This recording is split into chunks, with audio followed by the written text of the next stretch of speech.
Adam Schiff had faced tough hearings in Congress before, but nothing prepared him for the moment Senator John Kennedy walked into the room that morning.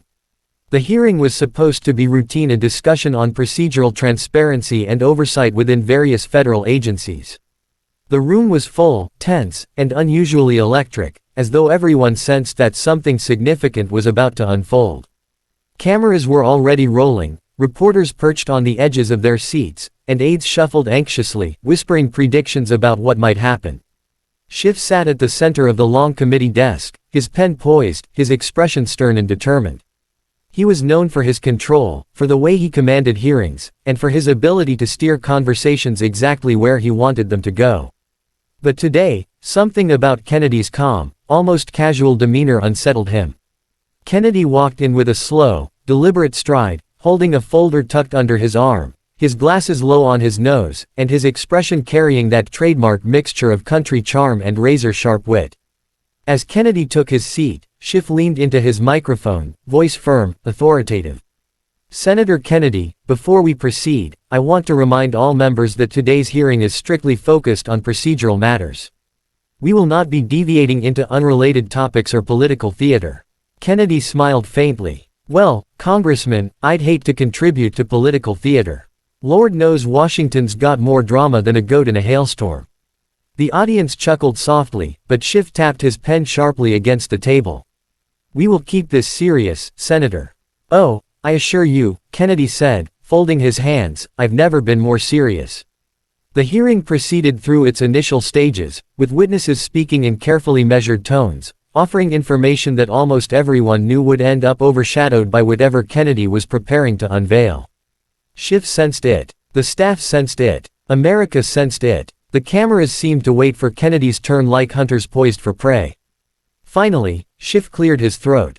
"Senator Kennedy, you may proceed with your questions, but please remember to stay on the topic allocated." Kennedy leaned forward, adjusting his glasses. "Of course." He flipped open the folder with deliberate care. "My first question concerns the recent inconsistencies in the agency's reporting process." Schiff exhaled in visible relief. Maybe, just maybe, the session would remain orderly. But Kennedy didn't stop there. And more importantly, Kennedy continued, why certain documents were redacted without any legal justification. And while we're at it, why certain congressional offices, mine included, were denied access to information that, by statute, we have every right to review. Schiff froze. The witnesses froze. Even the cameras seemed to lean closer. "Senator Kennedy," Schiff said sharply, "that line of questioning falls outside the scope." "No," Kennedy cut in smoothly, "it falls exactly within the scope. We're talking about procedure, right?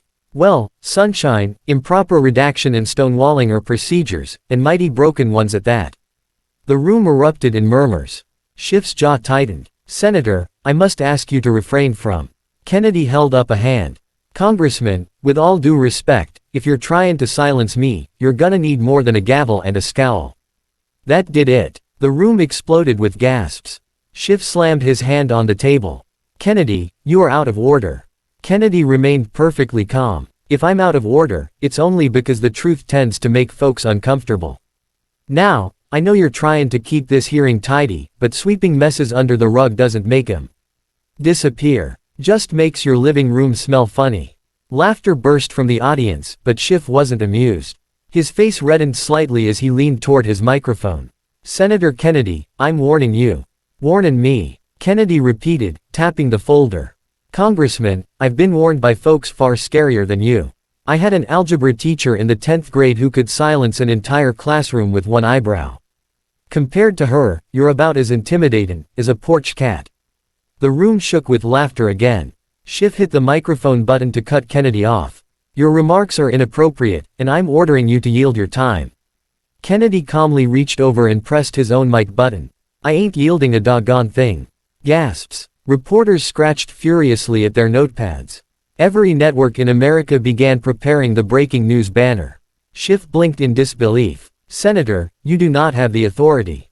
"Oh, but I do," Kennedy said, his voice dropping into a tone so serious the entire room instantly stilled. "Because what I'm about to say concerns every American watching this hearing, and they deserve to hear it without it being swept aside like crumbs off a kitchen table." Schiff leaned back. This hearing is not a platform for your political speeches. Kennedy gave him a look that could slice steel. It's not a political speech. It's a truth you've been avoiding like a rooster avoids a rainstorm. He pulled out several pages from his folder and held them up. These documents show that several pieces of information were deliberately withheld from members of Congress, not for legal reasons, not for national security reasons, but because they were politically inconvenient. Schiff stiffened. That is an accusation without. I've got the receipts, Congressman. Kennedy placed the documents flat on the table. Now, I know you're eager to keep me from talking, but you can't stop the American people from hearing what's right in front of them. And if you keep trying, well, that won't silence me either. Schiff attempted to cut his microphone again, but Kennedy simply leaned forward and spoke louder. And let me tell you something. When a government starts deciding what people are allowed to know, it stops being a government and starts being a nanny. And I don't know about you, but I already had a mama, don't need Washington trying to be my second one. The crowd erupted. Schiff tried to restore order, banging the gavel so hard it sounded like gunshots echoing off marble. This is inappropriate. You are violating procedural rules. Kennedy gave a slow, patient nod. Funny thing about rules, they're supposed to protect fairness. But when folks start using them like duct tape to cover holes in the floor, well, eventually, someone's foot goes right through. Schiff inhaled deeply, visibly rattled now. Senator Kennedy, Congressman, you're welcome to disagree with me. You're welcome to argue with me.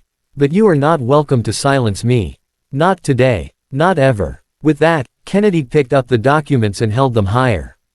These papers show decisions made behind closed doors to keep certain offices, mine included, from accessing information we have a constitutional right to see. And last I checked, the Constitution ain't a buffet where you pick what you like and leave the rest to rot. Every camera in the room zoomed in. Every reporter held their breath.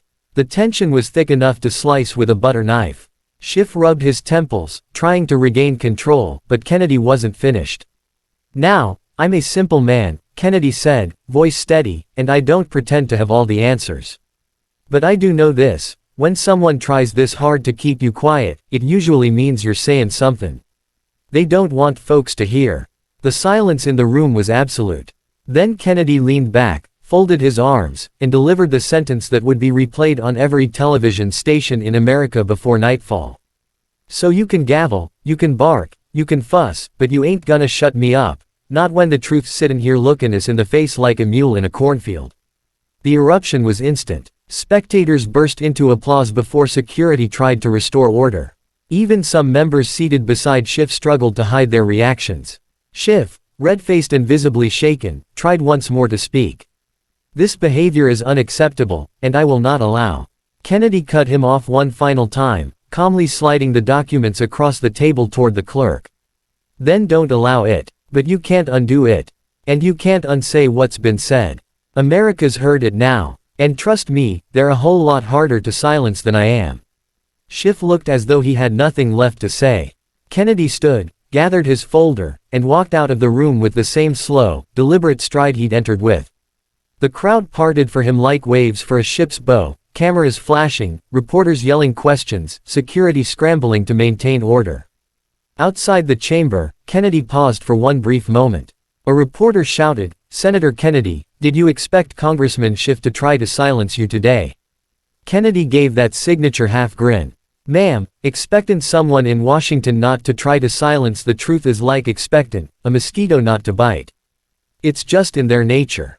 But nature don't scare me." And with that, he walked away as the building erupted with noise, cheering, shouting, questioning, reporting, a storm of voices rising into the air, echoing through hallways and news stations across the country. And by nightfall, one thing was clear. Kennedy's reply hadn't just stood up to Schiff. It had shaken all of America.